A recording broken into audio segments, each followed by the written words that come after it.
everybody. Welcome to ABA Inside Track, the podcast that's like reading in your car, but safer. I'm your host, Robert Perry Cruz, and with me as always are my fabulous co-hosts. Hello, Rob. It's Diana. And it's Jackie. How y'all doing today, guys? Hot. It's hot. I was going to say that, and I was like, I say that every single time. You do. Mm-hmm. So then I didn't. So I'm doing great. You want to do a professional podcast, Diana? The listeners will tell you they appreciate that you turn off the air conditioner so they don't get the whoosh, whoosh, whoosh, whoosh, whoosh sound on the microphones. You know? I'm doing well. That's good. Well, it is summer. It is hot because, a lot of folks are still sort of limited as to where they can travel. We're very fortunate to have people deciding to take a vacation to our podcast studio virtual tour. And today is a special event because in our weekly discussion of behavior analysis and behavior analytic topics, we have a very special guest joining us virtually, and that is Dr. Jeffrey Tiger. Jeff, how are you doing? Wonderful. Good morning. Thank you guys so much for having me. Oh, we're Thanks very for happy. coming. You could spend some summertime days with us here in the Zoom studio we've got going on. So this week, we are going to be discussing functional communication training and more specifically, delay tolerance components of the overall functional communication training package. And this is a subject, Jeff, that you have written and done a lot of research on. So we're very excited to have all of your expertise in discussing our articles for today. So our two articles we'll be discussing are DRA Contingencies Promote Improved Tolerance to Delayed Reinforcement During FCT Compared to DRO and Fixed Time Schedules by Drifke, Tiger, and Lillie. And that is from the Journal of Applied Behavior Analysis. And as of this recording, I don't know, it was an early access. It's out. It is out now. Okay. I didn't look at my big Java phone book when it just came in the mail the other day. And then providing non-contingent alternative functional reinforcers during delays following functional communication training by Sumter, Gifford, Tiger, Effertz, and Fulton, also from Java, and that's also from 2020. We've got two articles discussing functional communication training, but before we do any of that stuff, Jeff, please tell our listeners all about you. Sure. So I have a couple jobs. I'm an associate professor at Marquette University. I was hired on here with Dr. Tiffany Kodak 2 years ago to start a new behavior analysis training program in the psychology department. So we offer both master's and doctoral level training in behavior analysis. And I serve as the director of that academic program. And I also operate a treatment clinic for individuals with intellectual and developmental disabilities, specifically those who present with severe problem behavior. So we work with folks referred to as specifically for concerns surrounding aggression, self-injury, property destruction, and other things that are compromising their ability to live healthy, independent lives. The studies that we're going to be talking about today are very near and dear to the work that we do every day. I wear both hats as both a clinician and as a researcher. And what I do as a researcher is I try and solve the problems that I regularly run into as a clinician. So there are aspects of our practice that have been, described very well to us for, the past 30, 40 years or even longer that we're quite good at. And then there's other parts that we repeatedly stumble into and realize we don't have a very good solution for this right now. And for me, this notion of delay tolerance has been something that we've been struggling with for a long time, that the initial stages of our interventions tend to be remarkably effective, that things like functional communication training that was first introduced in 1985, that we know that works fairly well, but it works fairly well when it's implemented by a trained clinician in a tightly controlled environment with really dense schedules of reinforcement. In about 90% of cases or so, that can virtually eliminate the occurrence of problem behavior. But we know that's only within those tightly controlled environments or those tightly maintained environments, that when we transition things at home or to home or back to school is completely impractical to ask caregivers, whether that's parents or teachers or whoever it may be, to be able to maintain those same types of schedules of reinforcement. That sometimes we also have to ask kids to wait for things. And when we ask for kids to wait for things, and not just kids, adults, and I suck at waiting for things too. So do I. It's hard. Yeah. Things tend to go awry, that the interventions we put in place that were so effective stop being effective. We oftentimes will see a return of problem behavior. And that's been something we've been dealing with for a while. And the strategies that our literature has given us up to this point have not been ideal to help solve that problem. So the research team I'm leading, my clinical team, has been putting a lot of thought and effort into developing some solutions to this. And I won't go so far as to say we've solved this, But I think we're taking some good steps forward, and the papers that we're going to talk about today are some of those steps. So Jeff, when we talk about functional communication training, for the listeners, could you give the elevator pitch, let's say to someone who, I don't know how they got their BCBA or why they're listening to our podcast. They've never heard of FCT somehow, but how would you describe it? Sure. So when we work with folks who engage in these severe forms of problem behavior, I like to conceptualize those behaviors as a form of communication, that it's a way the individual has learned to communicate their wants and needs to their caregivers and those who are around them. The occurrence of problem behavior is highly correlated with deficits in language development. So if you think of a young child or a toddler who maybe can't communicate that, they'd like, some comfort or some attention, probably going to get frustrated. They're probably going to cry. Maybe they flop to the ground. They hit their head on the floor. And what's any good parent going to do is they're going to come over, they're going to rub them on the head and say, it's all right, mom or dad's got you. And, maybe it's like the little light bulb goes off for that kid, like, oh, that's how I get that nice person to come play with me. And they learn that their problem behavior is a way of communicating their need for attention and comfort. And that develops and continues. Or they don't have a means of communicating, I don't like it when you rub that hard bristly thing in my mouth, but if, I throw a tantrum or I pop you in the nose, you're probably going to back off. And it's like, that's how I communicate. I don't want you to do that anymore. And you'll knock it off. So we come from the perspective that folks are trying to communicate to us their needs through their problem behavior. So the notion of functional communication training is once we can identify what is it that they're trying to communicate, functional communication training is essentially teaching them some alternative means of getting that want and or need met. So teaching them an alternative communication response, what we call an FCR, or functional communication response, that results in that same reinforcer, that same environmental consequence. And ideally, at the same time, we're no longer reinforcing that problem behavior, providing that consequence for problem behavior. Foundationally, that's what FCT is teaching an communicative alternative to their problem behavior. So Jeff, the way you explained it there, I think certainly the way we've all used it in our own practice or any research that we've done, FCT, it's not surprising that it is such a popular, highly researched treatment model because it makes sense. It works very well, like you were saying, but like 90% of cases or so. And I know when I've explained it to non-practitioners of behavior analysis, they get it. Like, oh, okay, so instead of the problem behavior being the way they communicate, I give them a verbal or vocal means to communicate with like a statement. Oh, that makes, and I get why they wouldn't, because it's hard to have a tantrum. With training, it's not so hard to say more or please, can I have this? Or could you look at me? Or could we play? Or, whatever the FCR happens to be for that individual. Then, like we're going to spend the whole episode talking about, the next question is, but I can't give that to them every single time they ask, won't this stop working? And the answer is, yeah, kind of. We're going to worry about that in the future. Yeah. Right? That's tomorrow. That's future use problem. Yeah.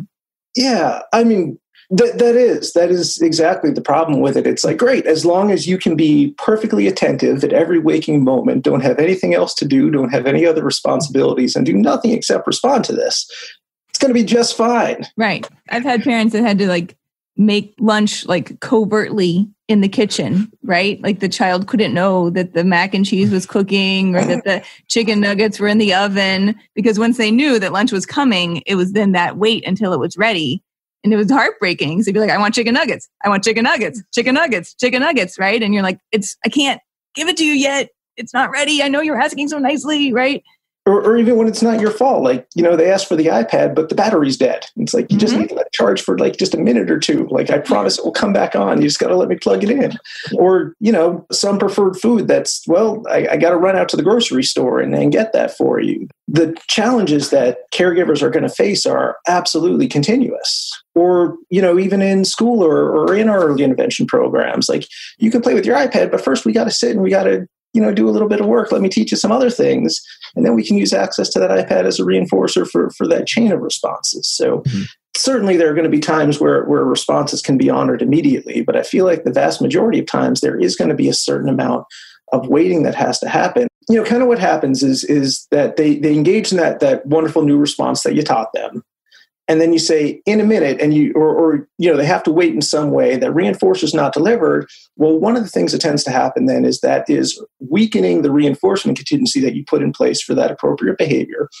And that's a fairly new behavior. It's something that doesn't have a long history of reinforcement. So what you might see is that weakens. And when that behavior weakens in context reinforcement, what's the other behavior that has historically resulted in reinforcement? Whatever problem behavior you spent all that time training or teaching or trying to reduce, and all of a sudden that's likely to come back again. So one of the major challenges is it is a way of kind of wiping out all the therapeutic time you put in to get to that point and to teach that behavior.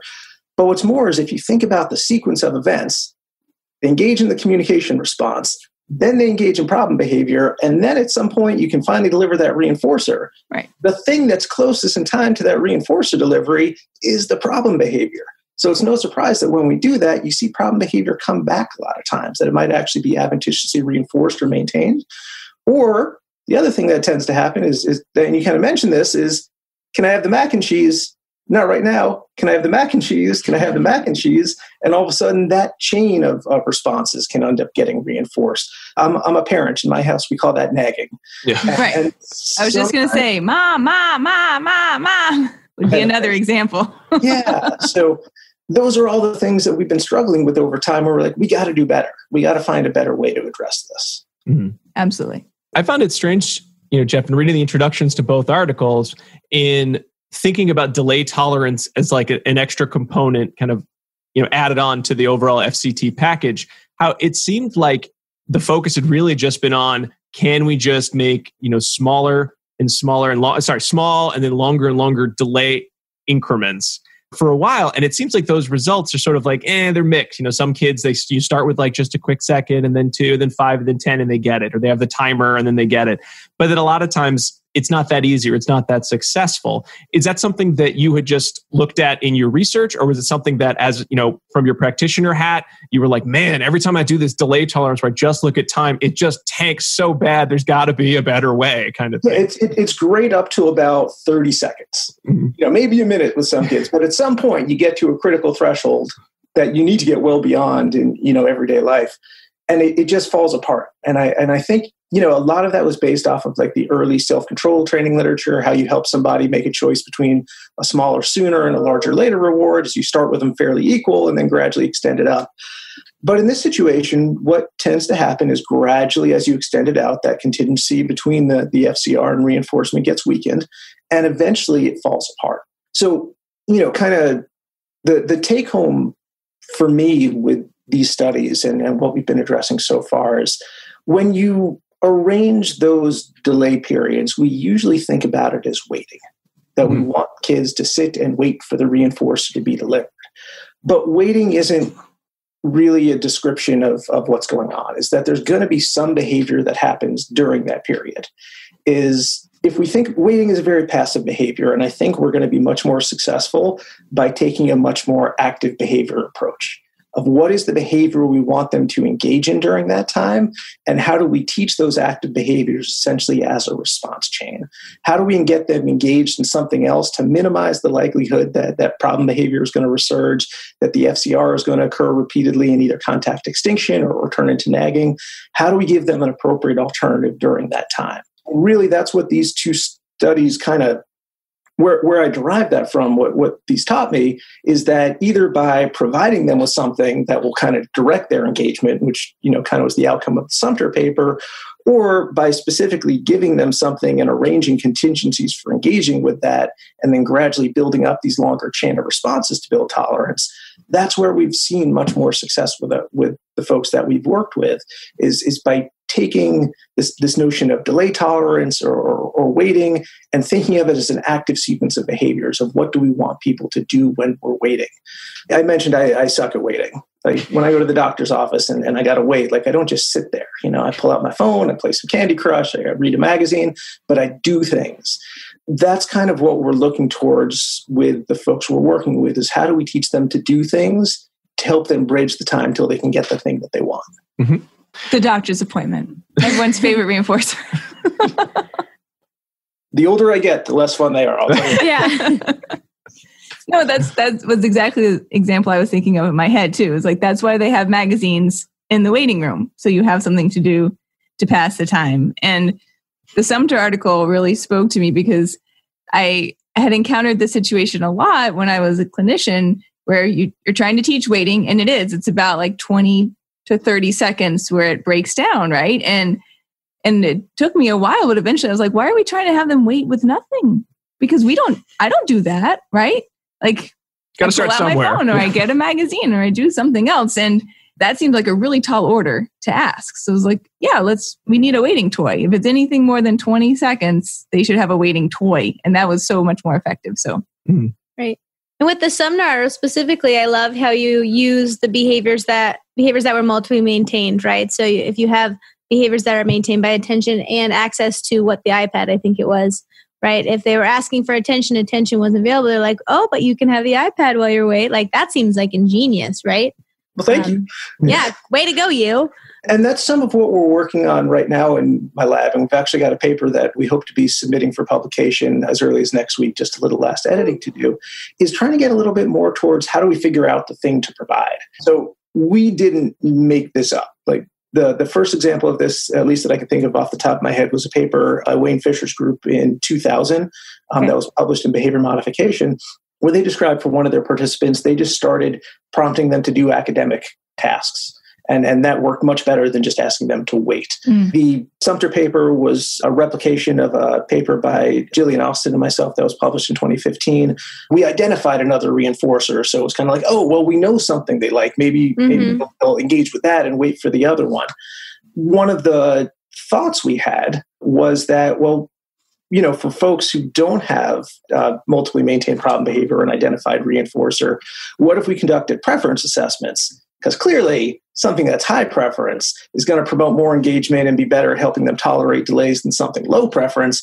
Oddly, like that makes so much dang sense to me. We did this for 3 kids, and that actually wasn't necessarily the story. Like, high preference items were great across the board, but sometimes lower preference items are just fine. Some kids actually did seem to wait. Like, their behavior contacted extinction a couple times, and we never saw problem behavior again. So fingers crossed that one will, have a good time at publication. But that's part of what we're trying to do as well. There have been a handful of studies. Louis Agopian's group in 2005 published a paper on delivering competing items during delays. There's a couple more that are slipping my mind at the moment. But yes, I think the idea is I'm trying to work on, like, how do we have a sequential model of how do we address this?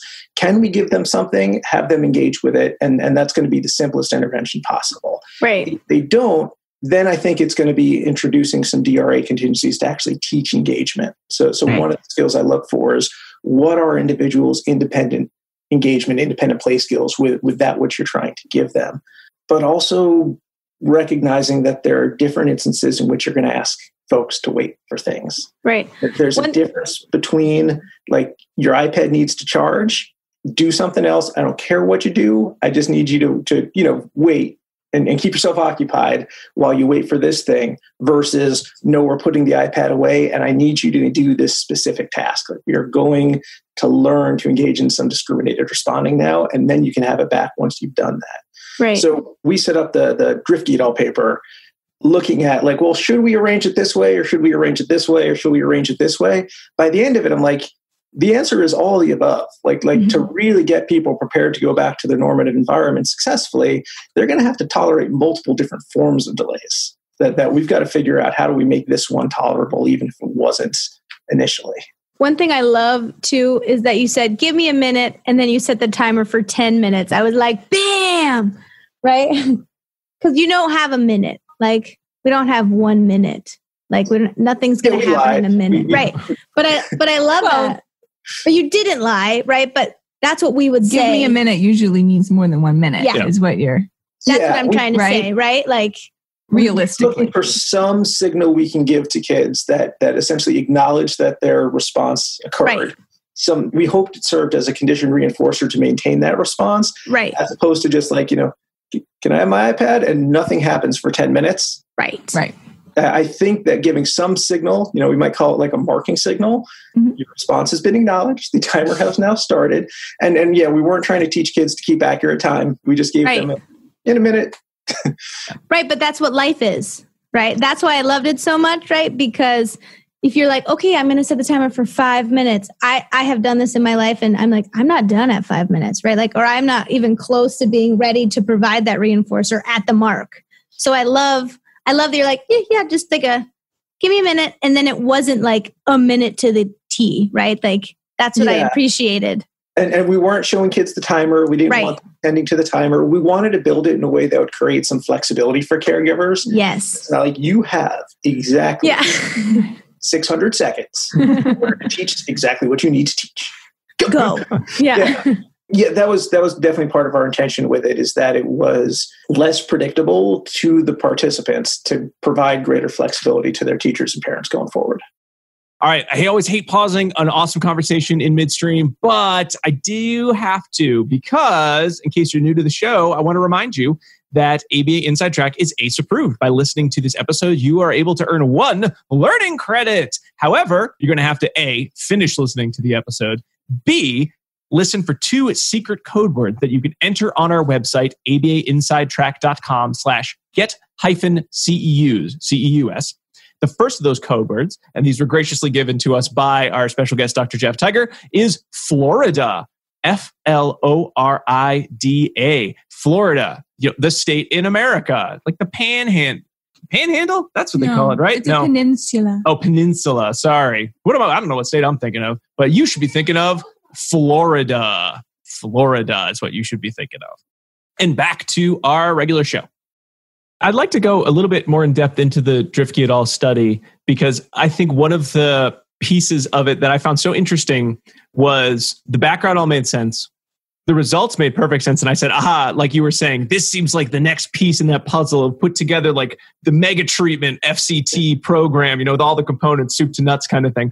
But in between, I think because you were trying to test so many variables and sort of determine, how much do some of these findings, how much are they going to generalize across our participants? You had so many small conditions put out.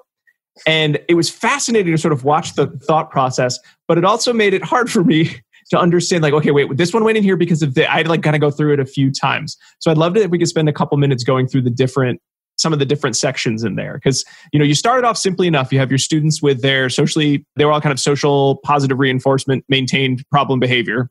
You teach them FCRs. Problem behavior goes to 0. Boom, beautiful. Okay. But that's what you expected, because otherwise it would have been really shocking if your results had kind of flipped all of the research that had been done since 85. But then what happened was you wanted to look at so many different variables that play into our discussion, like we're talking about.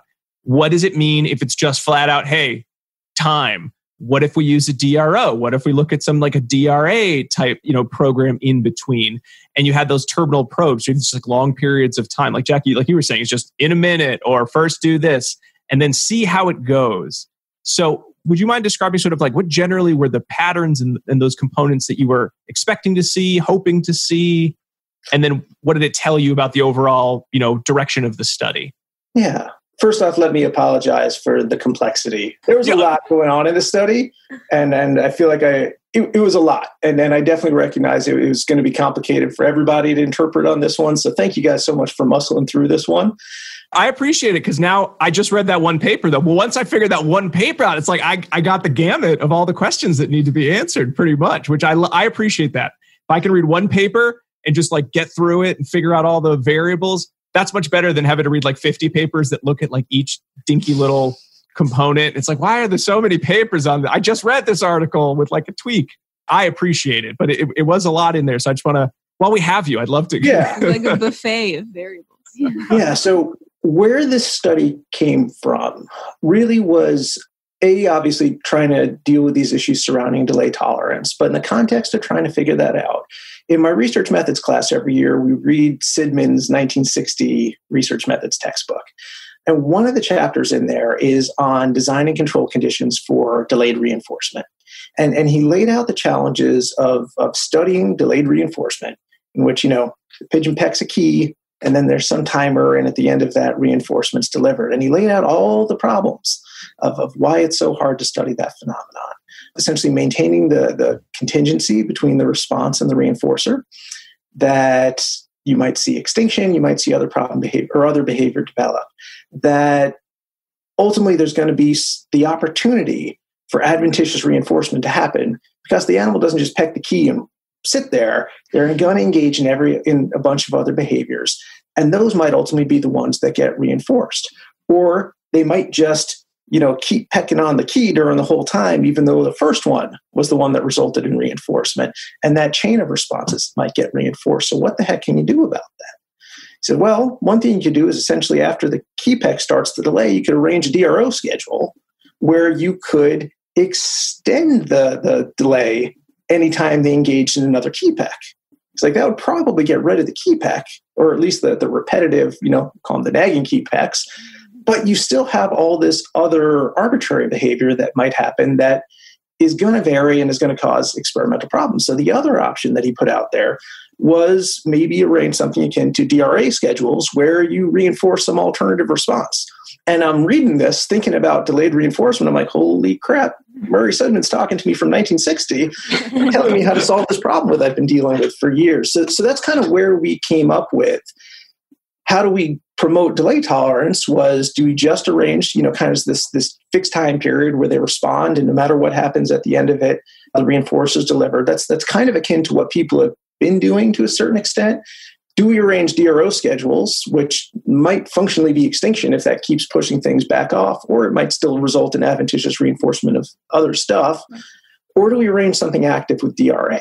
So that's how we came up with those three conditions. But our goal was that kids, they were all kids in this study, is that they'd be able to wait for 10 minutes. It's a long time. It's a good long wait. And our expectation was, nobody's going to wait for 10 minutes. Like, we're going to have to start with relatively short periods and gradually build it up.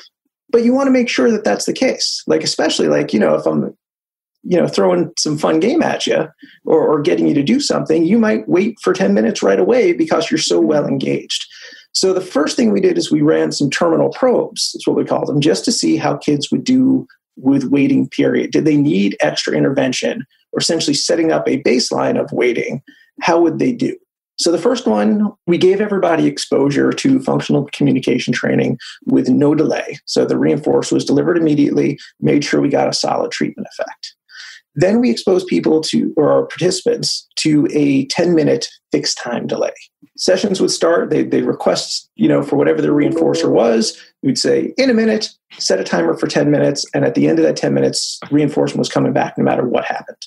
For all of our kids, the functional communication response went away, went down to basically 0 levels. And for 2 of our 3 kids, problem behavior came back in a big way. So just asking kids to wait didn't go so well. All the bad things tended to happen. Did you secretly hope like maybe it would magically work? And you'd say, hooray, problem solved by nothing. Or you all kind of were dreading, like, this is going to be the longest 10 minutes? I definitely thought it was going to be a long 10 minutes. We actually had one kid for whom problem behavior didn't happen, but it's because we didn't need to teach an intervening behavior. He had his own. Yeah. And every time he'd say, can I have my iPad? We'd say, in a minute. He would lay down and take a nap. Nice. That was the third kid in the study that we saw no problem behavior during the delays. He just had a good, his own, incompatible behavior. I was like, that is exactly what we need to teach everybody else. I love that. Yeah. It's like, wake me up when it's time. I felt the same way. I was so jealous. Yeah.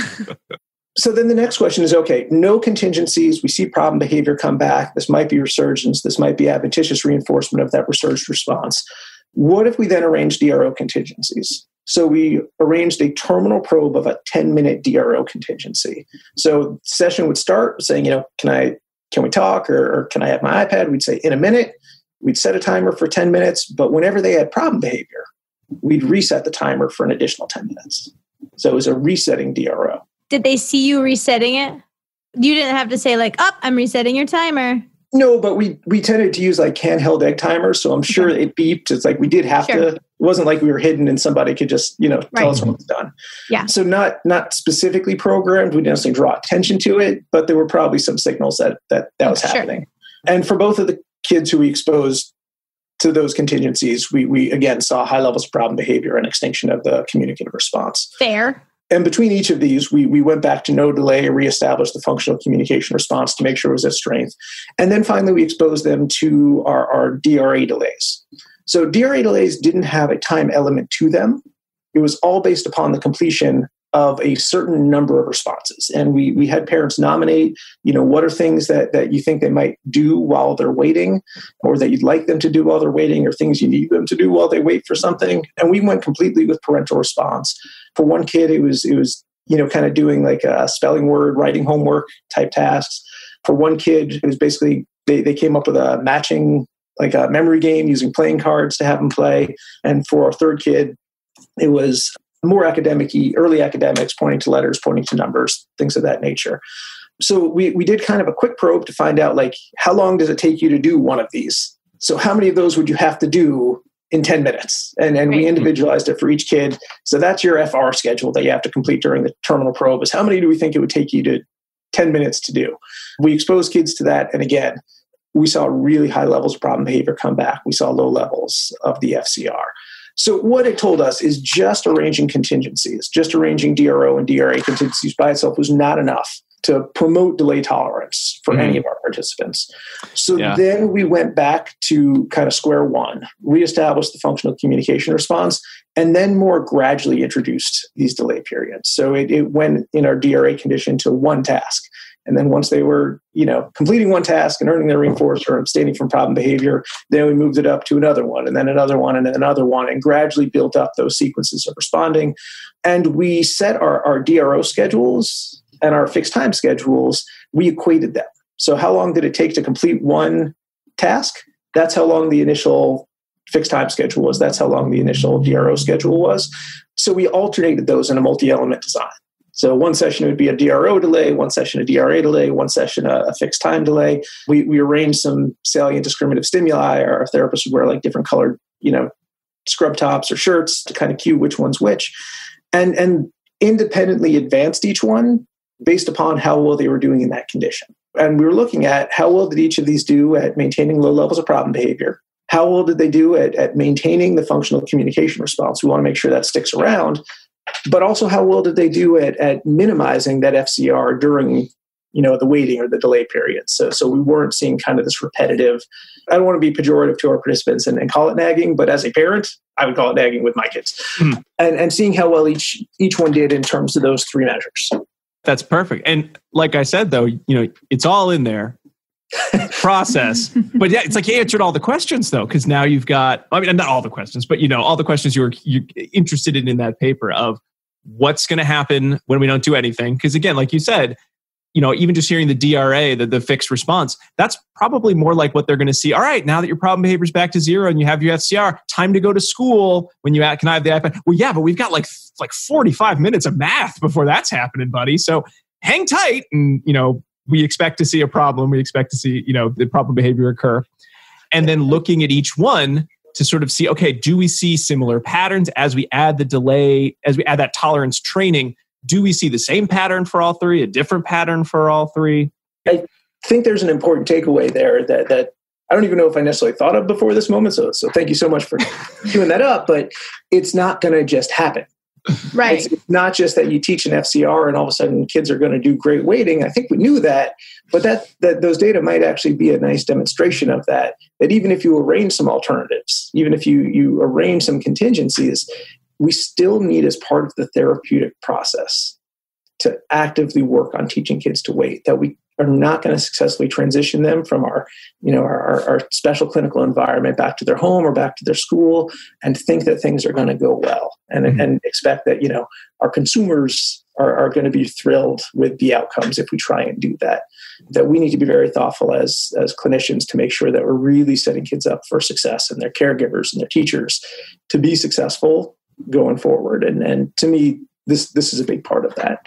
And so the overall results did seem to support that. Looking at the tolerance training with the DRA kind of conditions seemed to have the best, overall outcomes for the student in terms of low problem behavior, continued FCR, but not that, like you're calling the nagging.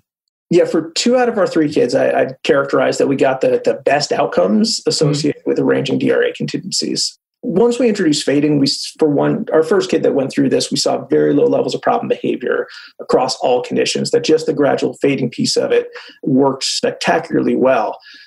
But where we saw the big difference was in the reduction of that repetitive FCR or that nagging during the delays. We're giving them a specific alternative to engage with, really competed effectively with that, where in arranging DROs or just fixed time schedules, they tended to just keep on asking during the delays. So that definitely looked like a worthwhile outcome. For our second participant, we saw the main difference, again, was in lower levels of problem behavior for that case. Whether it was minimizing resurgence or adventitious reinforcement of problem behavior, providing and arranging contingencies for that alternative activity tended to result in the lowest levels of problem behavior. Our third kid was the only one that gave us a different outcome, but I think it's an important one, is we actually saw the highest levels of problem behavior associated with the DRA. Yeah, and he had another preferred activity he was engaging in during delays. He would lay down and take a nap, and he was perfectly happy. But if we started nudging him and being like, no, we got to do some work, then we'd start seeing some more problem behavior. Part of what contributed to, I think, that identifying preference for those intervening activities might be important, that my guess was the more likely they are to enjoy what you're asking them to do, the more likely they are to do it without, putting up a fuss. If you're giving them something to do that's particularly unpleasant, that might actually evoke more problem behavior during delays than reduce it. We definitely still have got some work to do in terms of how do we identify what the best intervening tasks are. How do we introduce those? But certainly that one kid, our third case, gave us an example in which providing a certain task at least might actually occasion more problem behavior. Were you expecting to see him have a challenge in terms of being asked, hey, could you do I can't remember which task he had to do, whether it was the spelling or the matching, but were you expecting to see that response? Like, did he have a history of problem behavior that was maintained by demands, or was it kind of a surprise? I know we did conduct a full functional analysis with him, so I know I have access to that information. I do not recall him demonstrating escape maintain problem behavior early on, but it's a good question. I mean, certainly, I know you did the functional analysis, and you did report on that in the paper, and yeah. I've noted positive reinforcement was the maintaining condition there. So I wasn't expecting there to be an issue with any escape maintain behavior, but it just, as you're talking about that result, sort of thinking like, oh, was it there was some task he didn't like, but I think it brings up the good point of putting it all together with the other components of what would need to go into the delay tolerance training. It's not going to be as simple as, well, we wish, but it probably won't be as simple as just do this one. It'll work every time. There's going to be idiosyncrasies in there. Yeah. And I think it's hard when we think of reinforcement as I don't want to say too narrow a class or maybe too broad, but an individual with escape maintain problem behavior doesn't escape from every instruction. There are certain ones that are unpleasant, and there's certain ones that are just fine. And just the same way that an individual with attention maintain problem behavior is going to be sensitive to certain forms of attention and not to others. Mm-hmm. Certainly the notion of attention maintained and escape maintained problem behavior might introduce some relations in there. But again, even within that context, whether it's a high preferred or a demonstrated, task that they want to get away from is probably going to be somewhat informative in terms of what we want to put there. And I'm so sorry. I wish I had the answers of we figured that out and here's how you do this. We're working on it. Have me back hopefully in a couple months or a year or something, and we'll have something else going on at that point. But that's kind of what we're going towards with this. Mm-hmm. It's really trying to figure out on an individual level, how do we figure it out?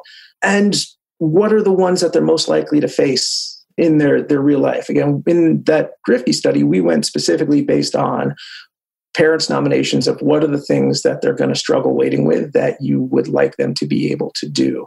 So we tried to map it on to what's going to be most meaningful and relevant for that that kid and that family. Now, was the inclusion of the family planning, was that just because just like you were saying, because you wanted the most relevant variables to them? Were they always going to be included, or was parent input sort of added in as you were developing the research, as you were developing the work? No, these were all very clinically driven cases. That in each of these, we're trying to solve a problem. And, we developed this because we have come across this particular challenge of trying to help kids wait so many times over the years that the way the study looked is kind of our standard operating process. We conduct a functional analysis, we do some functional communication training, and then we move on to teaching waiting. And in the context of this, is what do we need to do to help this kid wait? What are our different options? Again, we kind of looked at these initially as kind of a comparison between the three, but in the reality, it's almost like a 3-tier multiple baseline for each kid is ultimately they need to be able to wait during all of these. And how do we figure out how to help them do so? And I think even setting it up this way helped me acknowledge that. It's like, oh, they'll wait, but you always have to sit and teach them to do some spelling words while they're waiting. Like that's clearly not. We had one family who kind of took that description very, very literally, and were kind of chasing their kid around the house every time they needed to wait for something, starting to issue instructions. I'm like, oh, no. I'm so sorry that we were not clear on that one. There is too, like an important distinction if we're thinking about the DRA component of, is this an activity that needs to be parent-led or teacher-led, or something that the child can do independently while they wait? And that's it. And that's one of the projects that we're working on, is for kids who don't seem to have the independent play skills to independently manage things while they wait, of using these DRA arrangements to kind of progressively build independent play skills. I love that. Each of the kids in this study, they tended to be more teacher or adult-led activities where there was some prompting to keep them on task. But the other things that we're working on, which are a little bit more in line with the approach we took with the Sumter paper, at least initially, providing them with access to stuff. And if they engage with them and it competes with problem behavior, awesome. But if it doesn't, then how do we help promote engagement with those? So there's kind of this unstructured waiting. You can't have that right now, but whatever you want to do is open, go for it. Versus there's this specific thing I need you to do right now. And to me, those are two very different scenarios, and we need to make sure our families are ready for both. Yeah. Mm-hmm. But both real life scenarios. Very much so. To the original question was this originally part of the plan? Yeah, we let parents dictate, like, this is what we need them to do. And then our study was in how do we get them there? I appreciate that. I always love a good study that has that sort of like clinical component driving some of the questions in there, because I think it doesn't engender a lot of that collaboration. But I noticed you pointed it out in the article, and I thought it was very cool. But I figured I'd ask, was it just sort of like, we need a thing? What do you think, Mom and Dad? Or it was just going to be part of the process regardless? So. I think it's one of the things that can be a challenge sometimes when we wear our researcher hats too much, is what are the things that I think are interesting? Mm-hmm. And how do I pursue those? And it's honorable and it's good and it's really, really fun. But then there's the problems that are really important, and asking the questions that we need for truly being an applied scientist. For me, the best way of coming up with applied research is that idea of like, I know what I'm doing. Oh crap, I don't know what I'm doing anymore. Is being able to fill in those holes that I keep tripping in, and trying to share that with others. Because I like to think I'm not the only one who's falling into this hole repeatedly. And ideally that's kind of what the whole publication and peer review and science thing is helping each other stop tripping into these holes. And ultimately, we're not just tripping into them by ourselves. We're taking our clients, we're taking our kids, we're taking their families down there with them. And they really appreciate it. And all of the success as a field that we've had in terms of treatment of problem behavior over the years, in terms of things like functional communication training is great. But I have a certain level of skepticism of how much impact that has outside of our cool scientific evaluations, because of all of the challenges that we know families are going to be chasing in terms of tolerating delays and tolerating denials, that they're really otherworldly effortful to maintain those interventions. And I've seen too many fall apart when we can't.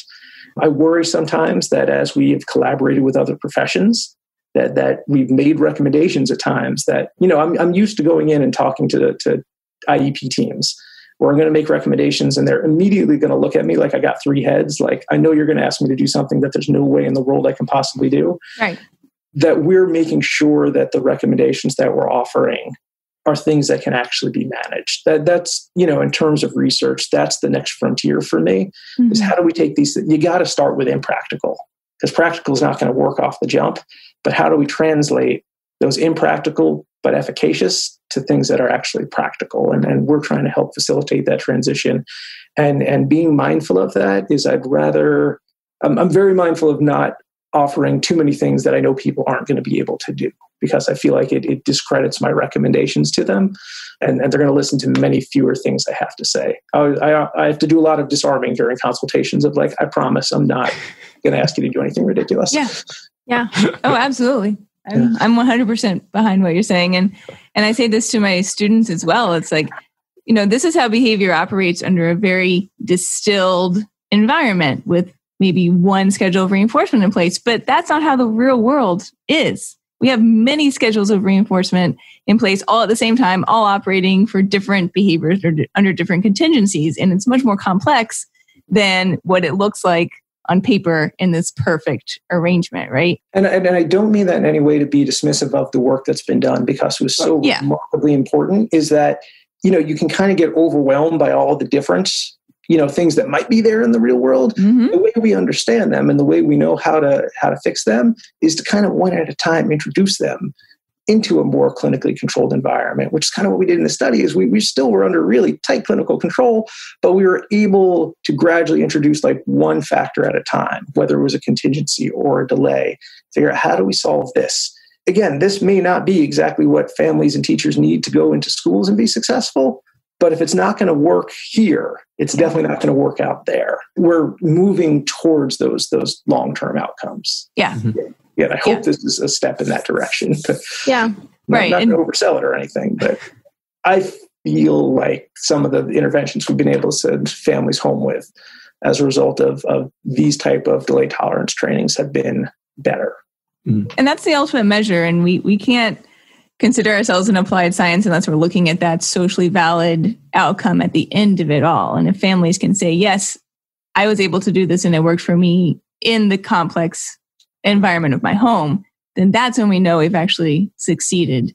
So I love this series of work that you're doing. I'm excited about it. I'm glad others are as well, or at least kind enough to say so. I think it's cool. For me, this might be more dissemination station, but for me, when I read these articles, I was like, how applicable to my actual real life right now, right? So we're in quarantine. I am working a full-time job at home with my husband, who's also working a full-time job with my 3-year-old, right?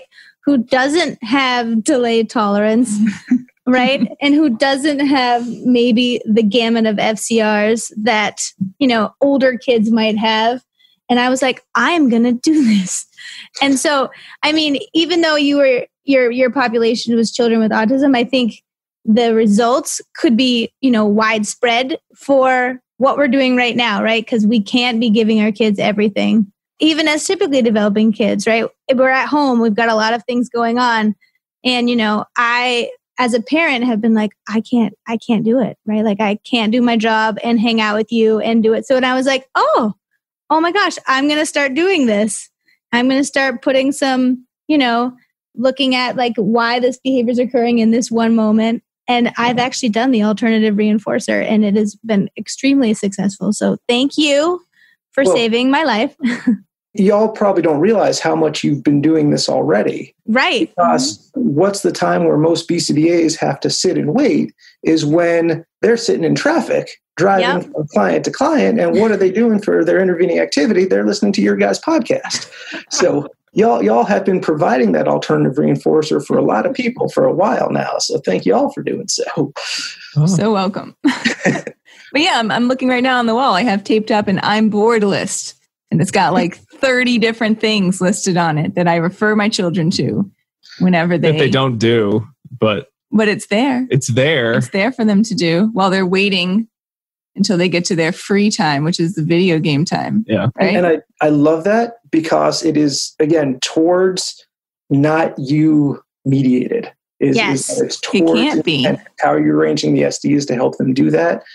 Again, that's one of the things that we're going to be looking for is for those individuals who don't have the independent skills, how do we build them? So I might steal your posted SD idea. Yeah, no problem. You can have it, Jeff. It's not even stolen. You got it. Free and clear. It's sharing. That's the whole scientific sharing of these ideas. I think we're at a good point to move into the dissemination station section of the show where we sort of discuss, okay, well, where are we? What does this mean to the listeners out there, to the clinicians out there? Like, what do we know for sure? What are we still kind of, Jeff, what are you working on? And we'll wait with bated breath and read that later. Is your sound effect, Jackie? There we go. You thought it was a real train, but it's just my mouth. I thought it was a train. Okay, I heard like a baby rattle maybe. Yeah. We should switch it to a baby rattle and see who notices. Maybe edit that out. That might have been I'm sorry. Rattlesnake. Hey, that was a great train noise. So I so appreciate getting a chance to talk to you about these articles, Jeff, because when I originally read them, I sort of read them as like, okay, the Sumter article goes in this bin. This is one question. The Drifke article goes in this bin. This is another question. But in sort of hearing about the overall process that you and your lab and your students are working on, it all really just went together. Oh, wait a minute. I see how it's the same question. It's just the different facets of the question. It's not as simple as use this treatment or use this treatment. It's how can we use all of this information to put together that sort of perfect practice, long term of like, here are the steps we need to take to implement meaningful treatment, fade that treatment in a way that we know will be effective without seeing all the side effects that all of the previous research has sort of been like, well, you might get this, you might get that. I guess it would be great if you could sort of just give our listeners out there who are saying, okay, but what should I do when I go to work tomorrow? If the FA points to the use of FCT, still a good treatment, always. Right? FCT, we're not changing that. What other pieces? Yeah, so one of the things that we're trying to work on is to kind of put together a sequential model. My idea is for change.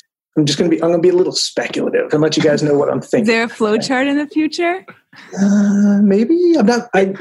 I love the idea. I've just never put together a good flow chart. Like somebody always needs to edit it. And I don't know when to use a square versus a pentagon. And anyway, I like flow charts. I just need people to artistically help me with them. So the main takeaway for me at this stage has been that stop thinking of waiting as, or delay tolerance as waiting.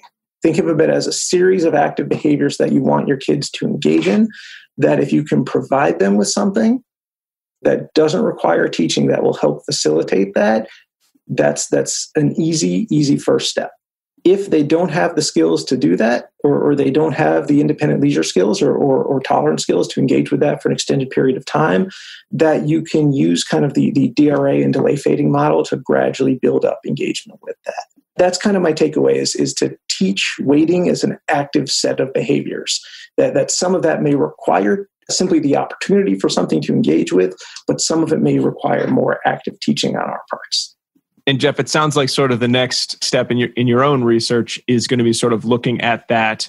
What should that alternative response be, or how do we find the best alternative response? You're saying in terms of like preference, like you like talk about like the high preference, low preference items is kind of one aspect of that.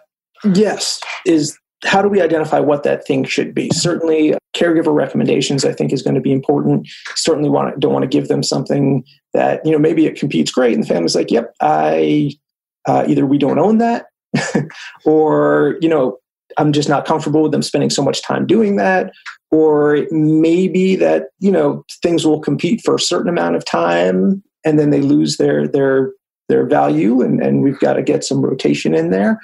So yes, how do we identify what those alternatives should be? What are the predictors? Preference alone, data not out yet, but preference alone looks like it's not going to be that good a predictor. Preference along with engagement might be.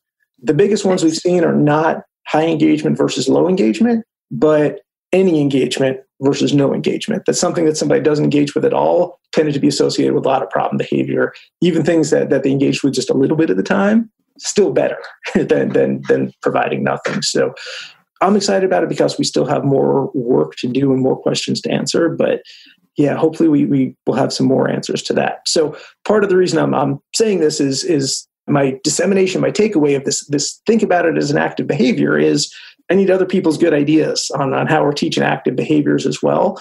And, kind of that's as a good applied scientific community, that's kind of what we should be doing is trying this out and sharing how has this worked. So anybody who wants to say, "Ooh, I tried it and we picked it out doing this," good. I need to help from others to keep getting better at this as well. And as I was sitting here thinking, and you talked about, asking parents and about looking at preference, have you thought about any other ways that we can engage clients in choosing those responses as a field if we're looking at like social validity and looking at, acceptability of treatments? Do you think there are other ways that we can involve the clients into the choices into what they're doing? And that's a big part of where we're using the preference assessment pieces of it is if we're going to ask you to wait, what would you like to wait with? And quite frankly, maybe that's the solution that we haven't tried yet is not just giving them something and saying, "Here, play with this while you wait," maybe actually giving them some choices. Here's the buffet menu. What would you like to play with? Maybe that'll ensure that we're delivering something that's valuable at that moment. That would probably be a good thing. Maybe the opportunity to choose itself can be quite a valuable consequence. So right. Maybe incorporating some of that in there. So yes, continuing to incorporate the individual's preferences clearly I think is going to, for a variety of reasons, from, ideally everybody should have the opportunity to dictate how their treatment goes. Right. As well as it might actually result in some better outcomes. So hopefully I answered that one, I think. Yeah, you did. You did. Yeah. Oh, well, Jeff, it was such a pleasure having you on the show today. I know just reading these two articles and then talking to you, I feel like I've even learned more about delay tolerance than I thought. Sometimes, I feel like we'll just review the stuff I already learned. And it's always so much fun to be like, and I learned something new too. So thank you very much for that. Well, thank you. And thank you for the idea of the waiting board. I love that. I'm taking that one away with me today. So if folks do want to get in touch with you, either to ask about research, about maybe your program, or if they want to share their own FCT delay tolerance stories, is there a way they can contact you? The easiest and most consistent way is via email. It's Jeffrey, jeffrey.tiger@marquette.edu. Once more, I want to say a big thank you to Dr. Jeffrey Tiger for coming on the show. I don't know about you guys, but I had a heck of a great time hearing him talk about these articles. I always appreciate it when I have a question about, I don't understand your article fully, and someone takes the time to explain it just perfectly. It's like I both got to read it, and then I got the audiobook version of it, but it had extra notes and things, so it made even more sense. So he did all the voices. He did all the voices of the various characters. Yeah. So again, thank you, Dr. Tiger, for coming on and talking about this very important topic, I think, for all practitioners out there, of what do you do after your FCT has been wildly successful? And the answer is not just go about your business and say, here you go, I wrote it up for you, parents and caregivers and teachers. There's a lot more that needs to go on. And I'm so glad that he is continuing to work on this question. So that brings us to the end of the show. But before we wrap up, I want to give you our second secret code word. It is MAN. M-A-N. Man. If you can put our code words together, you might have something fun that you can Google to get some entertaining stories. But anyway, man. Well, that brings us to the end of our episode. Thanks to our special guest, Dr. Jeffrey Tiger. Thank you, Diana and Jackie, for being here as well. You're welcome. And thanks again to all of our listeners out there. If you liked the show, please think about subscribing. Actually, you know what? Don't think, just do. Subscribe to the show on Apple Podcasts, Spotify, or Stitcher, or wherever you want to get your podcasts. We have a lot of other ways you can reach out to us, certainly through social media. We're on Facebook, Pinterest, Instagram, and Twitter as ABA Inside Track. You can find all of these episodes posted on YouTube with the YouTube subtitling feature. You can also go to our website for links to the articles and a link to purchase learning credits. That's www.abainsidetrack.com. And of course, we always love to get emails from folks about whatever is on your mind, whether it be recent episode topics, things you'd like to learn more about, or any feedback you have for us. That's at abainsidetrack@gmail.com. And of course, I can't end an episode without thanking Dr. Jim Carr for his recording of our intro and outro theme, Kyle Sturry for our interstitial music, Dan Thabit from Podcast Doctors for editing work, and Hollis Irvin from the Sycamore Workshop for visual design. We'll be back next week with another full-length episode, but until then, keep responding. Bye!